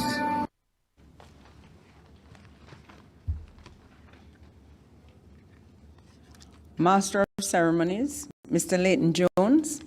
Co-hosts, Zachary Grant, Denicia Blair, Kai Allen, Jaden Hudson. Minister of Education, Youth and Information, the Honorable Fayval Williams. Opposition Spokesperson on Education, Dr. Angela Brown Burke. Chairman of ECC Board of Commissioners, Mrs. Trisha Williams Singh. Chairman of the Jamaica Diaspora Task Force Action Network, Mr. Leo Gilling. CEO of the Chase Fund, Mr. Billy Heaven. Members of Team ECC, partners, participants. It gives me great pleasure to say thanks to you for being an early childhood development partner. The future of Jamaica depends on the extent to which the educational landscape at the early childhood level can meet the current needs of the sector and provide a better quality of life for our children. Your contributions over the years are a true testament of your commitment to the development of our nation through our children. and a clear indication of your steadfast belief that the quality of Jamaica's future depends on the quality of today's investment in our children. It is said that excellence is never an accident. It is the result of high intention, sincere effort, intelligent direction, skillful execution, and the vision to see obstacles as opportunities. We are celebrating today because you, our partners, not only aimed for excellence, but demonstrated the shared determination to collaborate with the Early Childhood Commission to provide high-quality early childhood development programs and services to Jamaica's youngest citizens. I say thank you today on behalf of our children, parents, practitioners, and Team ECC.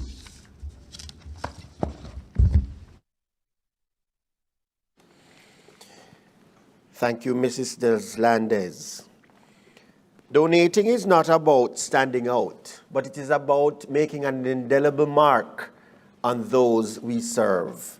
And so today, donors, we want to thank you so much for all that you have given, and I am sure that you will continue to give. And those who are impressed to start giving, the ECC is ready to receive. Ladies and gentlemen, it has been my pleasure serving you this morning. And so I encourage those of you who are watching, please remember we are here for 4 days until the 21st. And so we invite you to join all the sessions that there are. And if you have not registered, don't worry about it. Just go over to the ECC's, the Early Childhood Commission's YouTube channel, and you can view everything. Do have a wonderful rest of the day.